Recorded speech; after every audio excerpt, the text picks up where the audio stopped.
जय साई राम। मेरा नाम एस.के. सिंह है और मैं आज के दिन में खजरार की सेवा करता हूँ। जितनी भी लेखा जोखा है मंदिर से संबंधित। मैं पहले किसी भी भगवान या ईश्वर में मेरी आस्था नहीं थी। 95 में एक मेरे मित्र ने जबरदस्ती मेरे को यहाँ पे लाया जब मंदिर बहुत छोटा था। उसके पहले आदमी एक एज ए यंग में जैसे आदमी रहता है, खाना पीना घूमना ये सब चीजें, बट क्योंकि वो मित्र था उसकी बात में मना नहीं कर सकता था, तो उसने जबरदस्ती एक बार वीरवार का दिन था 95 में, तो मैं आया। हालांकि उसके पहले अपने जीवन में चाह रहा था कि कोई ऐसा व्यक्ति मिले जो कि मेरी मार्गदर्शन कर सके, क्योंकि दोराहे पे फंसी हुई थी।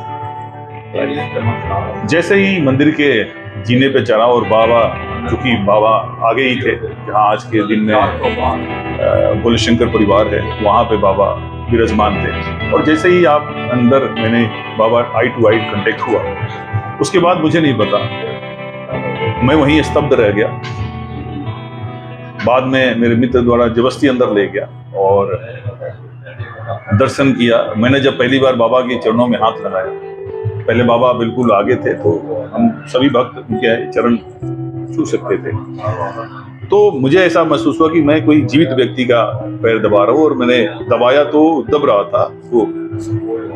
फिर मैंने बड़ी झटके से हाथ हटाया और फिर दोबारा उनके तरफ देखा, और वो ऐसे लगा कि मुस्कुरा के पूछ रहे हैं कि अभी भी तुम्हारे को कोई मेरे उपस्थिति में शक है तो बताओ। दोबारा मैंने पकड़ा, फिर वही मेरे को अनुभव हुआ। उसके बाद मेरे आंखों से आंसू लगातार गिरते रह गए। उस दिन तक मैं जो किसी भी ईश्वर में फोटो जरूर देखता था कि ये भोले शंकर का, ये हनुमान जी का है, ये बाबा के हैं, बट आस्था नहीं होती थी। लेकिन शायद वो दिन हुआ और उसके बाद जो है हम कोई भी, चाहे जितना अनिवार्य कार्य हो, लेकिन अगर थर्सडे में यहाँ होना था तो यहाँ होना था। और मेरी बाबा के प्रति बहुत ही आस्था हो गई। ऐसे लगा जैसे मेरे किसी बड़े ने मेरी उंगली पकड़ ली। जब भी दुविधा में हो, असमंजस में हो, तो वो मेरे को वहां से निकालते थे, क्योंकि मैं व्यक्तिगत रूप से अकेले ही था और मैं इसमें विश्वास नहीं करता था कि मैं किसी दूसरे से अपनी दुख दर्द या किसी परेशानी को जिक्र करूं। तो एक मेरे ये मिल गए और इन्हीं से हर चीज आदमी जिक्र करता था, सॉल्यूशन ढूंढता था और वो मार्गदर्शन करते थे। वह आगे बढ़ते चला गया। एक समय ऐसा भी आया उनके मार्गदर्शन में कि मेरे पास लगभग 1100 बच्चे काम करने लगे, पूरे इंडिया में काम करने लगा। ऐसा स्थिति भी आया कि मेरे ऊपर से बस भी निकल गई और उन्होंने कुछ भी नहीं होने दिया, जबकि मेरी हाइट ही 6.5 फुट है। आधा पोर्शन तो जाता ही, या तो पूरा ही जाता है। इसमें और आस्था बढ़ गई और मैं अपने मित्रों को बोलता था कि भाई प्रसाद के रूप में याचल में साक्षात मिलवाता हूँ। इतना विश्वास होने लगा कि मैं चैलेंज करके लाता था और वाकई में पूरा होता भी था। उसके बाद मैं एज ए भगत हर वीरवार को आने लगा और 95 से ये सिलसिला चालू हुआ। आज भी आपके सामने बाबा के आशीर्वाद से इनके सेवा में जुड़ा हूँ। समिति ने जिम्मेदारी दी लेखा जोखा का, वो मैं निभाता हूँ। इसको मैं कई भक्तों से शेयर कर चुका हूँ कि ये मनोकामना पूर्ण मंदिर भी इसको कर सकते हैं, जो भी इच्छा है। चूंकि बाबा कलयुग के अवतार है, कलयुग में कैसे जीवन व्यापन करना है, इसके बारे में उन्होंने काफी सारी चीजें बताई हैं। बाबा आज के जीवन में हर के आदमी में, हर जीवन में, हर व्यक्ति के जीवन में कुछ ना कुछ उलझने, दुविधाएं, अपना बना के उसके जो है छल करना, ये सब बढ़ गई है। और शायद कलयुग के इस अवतार को इसका ज्ञात था, तभी उन्होंने इस जीवन में कैसे जीना चाहिए, कैसे अपने आप को निर्वाह करना चाहिए, कैसे अपने जिम्मेदारी को निभाना चाहिए, ये सारे चीज उन्होंने मार्गदर्शन किया है। आप इनके साथ जुड़ेंगे, ये कोई साक्षात आपको हो सकता ना दिखे, लेकिन किसी न किसी माध्यम से आपके जो भी दुविधाएं हैं उसको दूर कर देते हैं। ये इनमें खासियत है, क्योंकि चाहे ज्ञान कितना भी हो, आपको किसी भी क्षेत्र में ज्ञान कितना भी हो, लेकिन अगर मन अशांत है तो वो ज्ञान वहां से हट जाता है। और ये क्या करते हैं, आपकी मन को शांत कर देते हैं। मन को शांत करने के बाद आपकी जो ज्ञान होता है वो अपने आप काम करना शुरू कर देता है। जब ज्ञान आपका काम करना शुरू कर देता है तो आपका परिणाम आपके अनुसार आना शुरू कर देता है।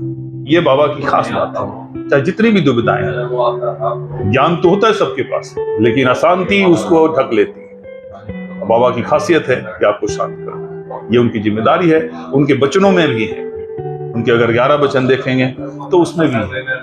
और उनका यह है कि एक बार आओ, उनके जो 11 वचन है, जो सीढ़ी में आएगा आप पद दूर भागाएंगे, यानी जो मेरे सीढ़ी पे एक बार आ गया वो बार बार आएगा। ऐसे 11 वचन है, अगर आपके पास समय होगा तो मैं बता दूंगा, फिर भी 11 वचन आप कभी पढ़ना, उसमें हर आपकी दुविधाओं का मिलेगा। तो ऐसे बढ़ता चला गया। तो जो 11 वचन की बात कर रहा था कि जो सीढ़ी में आएगा आपको दूर भागाएगा, जो सीढ़ी में एक बार अगर चढ़ गया, यानी कि बाबा की सलंग में जो भी एक बार आ गया, उनके दर पे चढ़ गया, उनकी सारी दुख परेशानियां ये उनकी है। चढ़े समाधि, दूसरा जो चढ़े समाधि सीढ़ी पर पैर तले दुख की पीढ़ी, यानी कि समाधि के पास जब भी आ गया मेरे, क्योंकि आपको ज्ञात होगा कि बाबा की जब उनकी सीढ़ी में अपना शरीर छोड़ा था उन्होंने, तो वहां पे हिंदू और मुस्लिम दो पक्ष में आपस में विवाद हो गया था। हिंदू पक्ष कहता था कि इसको अपने रीति रिवाज से इनकी संस्कार करना है, दाह संस्कार करना है। मुस्लिम पक्ष अपना ये कहता था। अंत में आपस में जो उनको एसडीएम बुलाया गया, फिर वोटिंग हुई। वोटिंग में सारे पक्ष ने कहा कि भाई हम इनको दाह संस्कार नहीं करेंगे, बल्कि इनकी जो है इनकी समाधि बनाया जाएगा। तो पूरे कानूनी तौर से ही सारा चीजें उनकी बनाएगी, जो कि आज भी हम सभी भक्तों को किसी ना किसी रूप में वो दिखते हैं, आशीर्वाद देते हैं। तो ऐसे बचने, बहुत सारे बचने, जिसमें कि अशांति जो मन को शांत कर दे, वो गुरु। जो आपको अंधेरे से उजाले की तरफ लाए, वो गुरु, वो सदगुरु। जो आपकी सारी दुविधाओं को दूर कर दे, वो गुरु। तो ये तो गुरु के भी गुरु, सदगुरु इनकी उपाधि है। ये ब्रह्मांड के नायक हैं, कलयुग के। वैसे तो हमारे श्री राम जी, विष्णु भगवान जी, भोले शंकर जी, लेकिन इनमें सारे भगवानों का गुण मिलता है। सारे भगवानों की इनकी दर्शन, यानी कि सारे भगवानों की दर्शन। और ये प्रत्यक्ष रूप से, मेरा तो व्यक्तिगत इतना अनुभव है कि मैं लोगों को लिख के चैलेंज कर देता हूं और वो पूरा हो जाता है। लोग कहते हैं कि तुम भक्ति में किसी चीज में हम नहीं होना चाहिए, चाहे वो भक्ति क्यों ना हो, ये हमारा शास्त्र बोलता है। लेकिन चूंकि क्या है कि प्रेम और विश्वास आपकी और बढ़ जाता है जब आपकी इच्छा अनुसार परिणाम मिलने लगता है, और वो मेरे साथ होता है। तो इसलिए मेरी उसमें जाने अनजाने में शायद अहंकारित हो जाता हूँ। जबकि बाबा भी ये कहते हैं कि अहंकार नहीं लाना कभी। विश्वास ठीक है, अति विश्वास भी ठीक है, लेकिन अहंकारित नहीं। तो जो व्यक्ति जिस काम के लिए लगा है, उसका मूल रूप सेवा ही होना चाहिए और धन्यवाद होना चाहिए। सहयोग और धन्यवाद, ये दो शब्द है जो कि हर व्यक्ति के रूप में होना चाहिए। और इसका पालन करते रहो। बाबा को सभी लोग मानते हैं, लेकिन बाबा कहते हैं कि मेरे को मत मानो, मेरी मानो। मेरे जो कहना है कि कलयुग में कैसे जीवन यापन करना चाहिए, उसको मानो। मेरे मानो न मत मानो। आप अपने गुरु को मानो, जिसमें आपकी आस्था है। माता रानी में है, बजरंग बली में है, हनुमान, जिस रूप में माना, सब रूप में मैं ही हूं। तो आप जिस रूप में मानना चाहते हो उस रूप में मानो, लेकिन मेरी जरूर मानो कि जिस रास्ते पे मैं चलने के लिए बोलता हूं, जिस गुण को अपनाने को बोलता हूं, जिस जो कारण बताता हूं, उसको मानो। आपके जीवन के हर चीजें अपने आप दूर होती चले जाए। क्योंकि यह सत्य है कि हम, जो बाबा की एक वचन है कि सबका मालिक है। हम सभी लोग भगत ये नहीं समझ पाता कि वो किसके लिए बोलते हैं कि सबका मालिक। हमारे को तो हिंदू धर्म में ये बताया गया कि ब्रह्मा विष्णु महेश 3 आदमी हैं इस संचार को संचालित करने के। लेकिन कभी हमने कभी सोचा नहीं कि इन तीनों को कौन संचालित करता है। बाबा उन्हीं के तरफ इंगित करते हैं कि सबका मालिक एक। उन तीनों का भी मालिक है जिसको बोलते हैं नियति। नियति इन सब के मालिक है, और नियति ही सारा संहार करता है, नियति ही आपको दे देता है। तो बाबा उनके तरफ इशारा करते हैं। उनका नारा वही कि सबका मालिक एक, उसको हमेशा ध्यान रखो। नियति किसी को नहीं बख्शता, ना तो उन्होंने भोले शंकर को भी बख्शा, ना विष्णु जी को भी बख्शा, ना ब्रह्मा जी को भी बख्शा। वो हमेशा बाबा नियति के नियम के बारे में हमेशा बोलते हैं कि इसको समझो कि नियति के नियम क्या है।